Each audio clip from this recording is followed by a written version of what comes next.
Hello student, welcome to my YouTube channel. आज हम लोग एचएम पब्लिकेशन 10th क्लास का अनसॉल्व्ड पेपर सॉल्व करेंगे। तो बच्चों, जो हम यहाँ पर अनसॉल्व्ड पेपर सॉल्व कर रहे हैं वो 2023 का सेट 3 जिसका नाम है ईएल, वो हमें आज सॉल्व करना है। इसमें हमको जो पार्ट सॉल्व करना है बायोलॉजी का, वो सब सेक्शन सी है।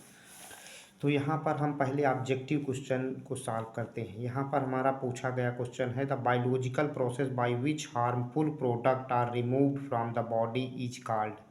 तो इसमें जो बायोलॉजिकल प्रोडक्ट हार्मफुल होते हैं उनको कैसे रिमूव किया जाता है, किस मैकेनिज्म के द्वारा, उसमें हमको देखना है। उसमें है रिप्रोडक्शन, एक्सक्रीशन, डाइजेशन, सर्कुलेशन। तो यहाँ पर 4 ऑप्शन थे बच्चों, आपने देखा। यहाँ पर हमारा सही जो ऑप्शन है वो क्या है, एक्सक्रीशन है। क्या है, एक्सक्रीशन। यहाँ पर देखिए, ठीक है, ये क्या है, so B option is correct. अगला देखेंगे 15 नंबर का क्वेश्चन। इसमें which one of the following process does not occur during photosynthesis. तो यहाँ फोटोसिंथेसिस के समय कौन नहीं पाया जाता। Absorption of light energy by chlorophyll, conversion of light energy into chemical energy, reduction of CO2 into carbohydrate, breakdown of glucose into pyruvic acid. तो आप जानते हैं कि फोटोसिंथेसिस के समय क्या नहीं पाया जाएगा, breakdown of glucose into pyruvic acid. So option D is correct. यहाँ पर हम 16 नंबर क्वेश्चन में देख रहे हैं या 16 नंबर में, the small gap between two adjacent neuron is term as. जो गैप होता है दो न्यूरॉन के बीच में उसे हम क्या कहते हैं। तो यहाँ पर आपको देखना है, डेंड्राइट्स कहते हैं, सिनेप्स कहते हैं, एक्सॉन कहते हैं, इम्पल्स कहते हैं। तो जो दो न्यूरॉन के बीच में एडजेंट न्यूरॉन होते हैं उसे टर्म हम देते हैं synapse. So option B is correct. अब अगले क्वेश्चन में देखेंगे, इसमें in which of the following plant has Mendel perform his experiment. तो यहाँ पर मेंडल ने अपने एक्सपेरिमेंट के लिए कौन सा पौधा चुना था, मस्टर्ड, साइकस, पिजन पी। तो आप ये जानते हो कि हर बार पूछा गया है ये बोर्ड एग्जाम में। तो यहाँ पर जो सही ऑप्शन है वो क्या है, पी प्लांट है। तो so option D is correct.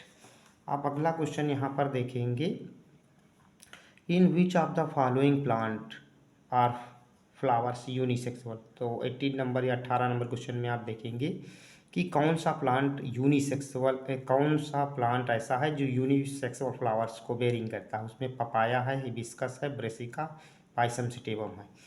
तो यहाँ पर हम देखते हैं पपाया प्लांट क्या करता है, यूनिसेक्सुअल फ्लावर बेयरिंग करता है। इसके अतिरिक्त बच्चों आप वाइट मालबेरी लगा सकते हैं, वो भी बेयरिंग करता है यूनिसेक्सुअल फ्लावर। या वाटरमेलन आपको देखने को मिलेगा, वो भी यूनिसेक्सुअल फ्लावर को बेयरिंग करता है। फिर अगला क्वेश्चन हमारा है कॉपर टी। क्या, copper T is fitted in which part of female reproductive system. तो कॉपर टी को हम कहाँ फिट करते हैं, यहाँ ऑप्शन है, आप देखिए, ओवरी में, ओविडक्ट में, यूट्रस में, वेजाइना में। तो हम कॉपर टी को कहाँ फिट करते हैं बच्चों, यूट्रस में फिट करते हैं, इसलिए ऑप्शन सी क्या है यहाँ पर सही है। अगला क्वेश्चन देखिए बच्चों, विच of the following statement is not true about the fermentation. ठीक, तो इसमें फर्मेंटेशन के बारे में क्या नहीं सही है। This occur in the absence of cup oxygen, this generally occur in yeast, in this process pyruvate और pyruvic acid is change into CO2 and ethanol, this process complete in mitochondria. तो इसमें कौन सा प्रोसेस फर्मेंटेशन के दौरान नहीं पाया जाएगा। तो क्या नहीं पाया जाएगा, प्रोसेस कंप्लीट इन माइटोकॉन्ड्रिया। ये माइटोकॉन्ड्रिया में नहीं होता है फर्मेंटेशन, बाकी सब होते हैं। तो यहाँ पर डी ऑप्शन क्या है हमारा सही बच्चों। अब हम सब सेक्शन सी इसका सॉल्व करने जा रहे हैं। वहाँ पर आपको देखना है कौन से क्वेश्चन पूछे गए। तो वहाँ पर हमारा पूछा गया क्वेश्चन बच्चों क्या है, न्यूट्रिशन। तो व्हाट इज न्यूट्रिशन यहाँ पर पूछा है। ठीक, describe autotrophic and heterotrophic nutrition with suitable example, ये वाला। तो यहाँ पर हम देखते हैं न्यूट्रिशन क्या है। तो आप जानते हैं न्यूट्रिशन के बारे में पहले से ही, अब यहाँ पर आपको देखना है क्या है। तो the word nutrition is derived from the word nutrient. तो न्यूट्रिशन शब्द जो है वो न्यूट्रेंट से न्यूट्रिशन शब्द न्यूट्रेंट से डेराइव किया गया है। Nutrition is a process of, ठीक है, intake as well as utilization of nutrient by an organism. इसमें हम क्या करते हैं, जो भी ऑर्गेनिज्म होते हैं वो न्यूट्रेंट को यूटिलाइज करते हैं या इनटेक करके यूटिलाइज करने का कार्य करते हैं। फिर देखते हैं यहाँ पर बताया गया है nutrition involve the sum total of all activities which are considered with the intake of food. Intake of food का मतलब होता है ingestion and its digestion and assimilation in the body for growth and work. तो nutrition में आप जानते हैं जो ऑर्गेनिज्म होते हैं वो क्या करते हैं, भोजन को इंटेक करते हैं मतलब इंजेशन करते हैं, उसके बाद में उसका डाइजेशन करते हैं, फिर एसिमिलेशन होगा। एसिमिलेशन का मतलब होता है फूड पार्टिकल जो हैं वो डाइजेशन के पश्चात जो न्यूट्रिएंट रिलीज करते हैं वो हमारे ब्लड में मिल जाएंगे। इसके बाद में यहाँ पर ये किस में यूज हो जाते हैं, ग्रोथ वर्क में यूज हो जाते हैं। Nutrients are the substance which are essential for the biosynthesis of body constitute. Nutrient बच्चों ऐसे पोषक तत्व होते हैं या पोषक तत्व होते हैं जो हमारी बॉडी के सिंथेसिस के लिए या ऑर्गन के बनने के लिए अति आवश्यक होते हैं।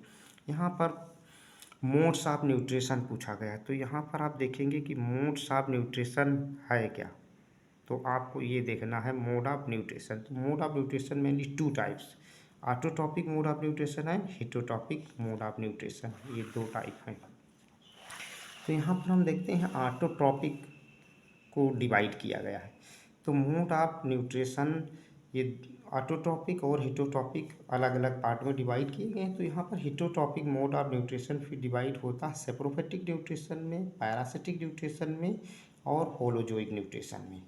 फिर आप यहाँ देखेंगे कि जो ऑटोट्रॉपिक न्यूट्रिशन है, ठीक है, वो फिर से अगेन अभी उसको हम एक्सप्लेन करेंगे। तो यहाँ पर देखते हैं the mode of nutrition where an organism uses simple inorganic sources like raw materials. इसमें क्या रॉ मटेरियल्स यूज करते हैं, यहाँ पर आप देखेंगे बताया गया है कि कार्बन डाइऑक्साइड, वाटर और सनलाइट ये रॉ मटेरियल के रूप में यूज किए जाते हैं।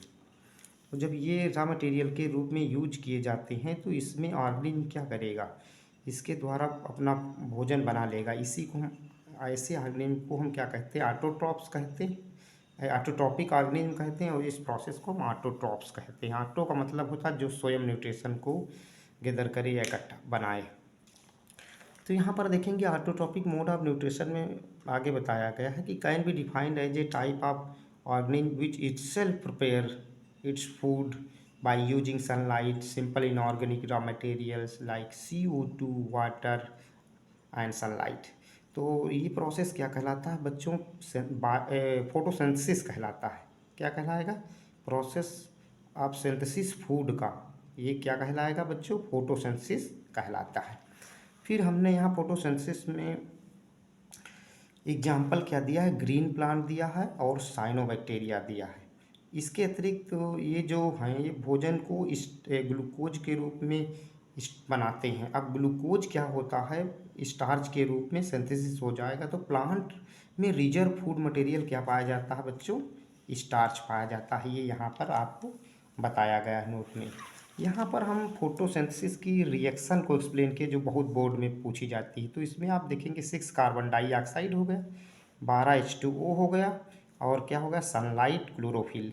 इससे क्या करेंगे, ये इसे केमिकल एनर्जी ग्लूकोज में चेंज कर देंगे। 6 H2O निकलेगा और 6 यहाँ पर आपको देखने को मिलती है ऑक्सीजन जो ऊपर की ओर चली जाती है क्योंकि ये गैस है। यहाँ पर हम हेटरोट्रॉपिक मोड ऑफ न्यूट्रिशन अगला पार्ट एक्सप्लेन करने जा रहे हैं। तो यहाँ पर आप देखेंगे other organism can not synthesis their food by using inorganic matter and sunlight, so for their food requirement these organisms depend on green plant directly or indirectly। दूसरे ऑर्गेनिज्म बच्चों जो होते हैं फूड को तो सिंथेसिस कर नहीं पाते हैं, तो अपने भोजन के लिए डायरेक्टली या इनडायरेक्टली जो प्लांट भोजन बनाते हैं उसके ऊपर डिपेंड करते हैं और उससे भोजन प्राप्त करते हैं। तो ये ऑर्गेनिज्म क्या कहलाते हैं, हेटरोट्रॉप्स कहलाते हैं। तो these organism such as carbohydrate, fat, protein, vitamins directly और indirectly gain from plants, so क्या कहलाते हैं, हिटोट्रॉप ऑर्गेनिज्म कहलाते हैं या हिटोट्रॉपिक ऑर्गेनिज्म कहलाते हैं। फिर हिटोटॉपिक जो ऑर्गेनिज्म हैं वो अदर पार्ट में डिफाइन किए जाएंगे आगे। तो यहाँ पर आप देखेंगे कि a type of nutrition in which energy is derived from the intake and digestion of organic substance normally of plant और एनिमल्स। तो हिटोटॉपिक ऑर्गेनिज्म जो हैं वो क्या करते हैं, डायरेक्टली या इनडायरेक्टली अपना भोजन दूध प्लांट से या आप जानते हैं किसी एनिमल से प्राप्त करते हैं। तो एग्जाम्पल के लिए यहाँ पर बताया गया है कि all organism other than green plants and cyanobacteria और हिटोटॉपिक, मतलब यहाँ पर ग्रीन प्लांट और साइनोबैक्टीरिया को छोड़ करके जितने भी ऑर्गेनिज्म होते हैं वो हिटोटॉपिक कहलाते हैं। तो यहाँ पर हमने एग्जाम्पल में लिया all animals bacteria and fungi are known as क्या कहलाएंगे बच्चों, हिटोट्रॉप कहलाते हैं। फिर यहाँ टाइप्स में हमने डिवाइड किया हिटोट्रॉपिक न्यूट्रिशन में। तो heterotrophic nutrition is mainly following type. उसमें पहला टाइप हमारा है सेप्रोफेटिक न्यूट्रिशन। तो saprophytic nutrition refer to the mode of nutrition in which organism obtain its nutrition from dead and decaying organic matter. Dead and decaying organic matter. Organism does not obtain food from any living organism. ये क्या होते हैं, ये सेप्रोफैटिक organism क्या करते हैं, सड़ी गली चीज़ों से अपना भोजन प्राप्त करते हैं और ये जीवित जीवों से अपना भोजन नहीं प्राप्त करते हैं। क्या कहलाते हैं, सेप्रोफैटिक न्यूट्रिशन कहलाता है। और इस ऑर्गेनिज्म को हम क्या कहते हैं, सेप्रोफाइट कहते हैं। तो यहाँ पर हमने एग्जाम्पल में दिया जैसे फंजाई हैं और मशरूम आएगा, एगेरिकस आएगा, ब्रेड मोल्ड, राइजोपस होता है, ईस्ट, ऐसे जीव सेप्रोफाइटिक ऑर्गेनिज्म कहलाते हैं। फिर अगला है पैरासिटिक न्यूट्रिशन। तो in this method organism obtain its food from other living organism. ये लिविंग ऑर्गेनिज्म से प्राप्त करते हैं, कैसे, without killing them. Such organism are called parasite. Example के लिए जो पैरासाइट हैं आप देखेंगे कि इसमें albugo, puccinia, fungi, bacteria, tapeworm, leech ऐसे ऑर्गेनिज्म आते हैं। इसके एग्जाम्पल पैरासिटिक का मतलब ये है बच्चों कि वह ऑर्गेनिज्म जो किसी दूसरे जीव के अंदर रहें और रह करके उससे अपना भोजन प्राप्त करें और बदले में उसे कोई रोग दें, ठीक है। लेकिन ये लिविंग कंडीशन में होता है, वो उसका जिसके अंदर वो रहते हैं वो क्या कहलाता है, होस्ट होता है। होस्ट जीवित होना चाहिए और उससे भोजन प्राप्त करते हैं। तो इसके एग्जाम्पल आप देख लिए हैं, एल्बिगो है, पक्सीनिया, फंजाई, ये प्लांट में भी ये सब डिजीज करते हैं, लेकिन बैक्टीरिया, टेपवर्म, लीच, लीच का मतलब जो कि मनुष्य में पैरासाइट पाए जाते हैं। अगला nutrition holozoic nutrition. In holozoic nutrition organism does not absorb the food particles from its body surface. Instead it takes in whole food particle. इसमें होलोजोइक न्यूट्रिशन में क्या होता है, ऑर्गेनिज्म फूड पार्टिकल को नहीं एब्जॉर्ब करता है। इसमें क्या होता है, डायरेक्टली होल ऑर्गेनिज्म को ही क्या कर जाता है, निगल जाता है, खा जाता है। ऐसे ऑर्गेनिज्म को हम क्या कहते हैं, ऐसे न्यूट्रिशन को हम होलोजोइक न्यूट्रिशन कहते हैं। तो होलोजोइक न्यूट्रिशन के अंतर्गत हम फ्रॉग को रख सकते हैं, ह्यूमन बींग्स को, कॉकरोच को, अदर एनिमल्स को रख सकते हैं। बच्चों आपका इसका जो नेक्स्ट पार्ट है वो नेक्स्ट वीडियो में मिलेगा। इस वीडियो को आप बच्चों में शेयर करते रहें जिससे हर बच्चे तक आंसर पहुंच जाए जो 10th क्लास का है। Thank you.